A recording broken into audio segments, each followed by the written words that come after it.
ఇది అపూర్వ సమ్మేళనమే. ఇంత అపురూపంగా గతంలో ఇప్పుడు జరిగి ఉండకపోవచ్చు ఈ ఊర్లో కూడాను. చాలా స్కూళ్ళలో ఈ మధ్యకాలంలో దీన్ని స్ఫూర్తిగా తీసుకొని జరుపుతూ ఉన్నారు. విడవలూరులో అయితే 2 బ్యాచ్ల వాళ్ళు ఈ మధ్య ఇదే విధంగా సమ్మేళనాలు ఏర్పరిచారు. దీనివల్ల అనేక లాభాలు ఉంటాయి. మీకైతే ఫ్రెండ్షిప్ ఎప్పటికెప్పుడు మర్చిపోయిన వాళ్ళంతా కూడాను ఈ సమయంలో కలవచ్చు. కాబట్టి ఇది బాగా ఉంటుంది. పాఠశాల కూడా మీరు చక్కగా ఏదైనా సాయం చేసే సందర్భాలు ఉంటాయి. అన్ని స్థితిలో బాగున్న వాళ్ళు కొంతైనా హెల్ప్ చేస్తే నేను మంచి స్థితిని తీసుకురావచ్చు.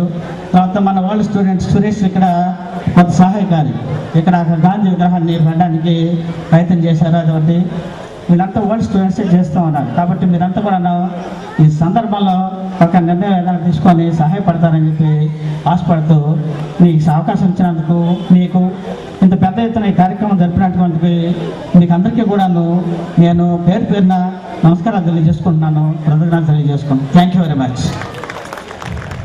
Thank you sir.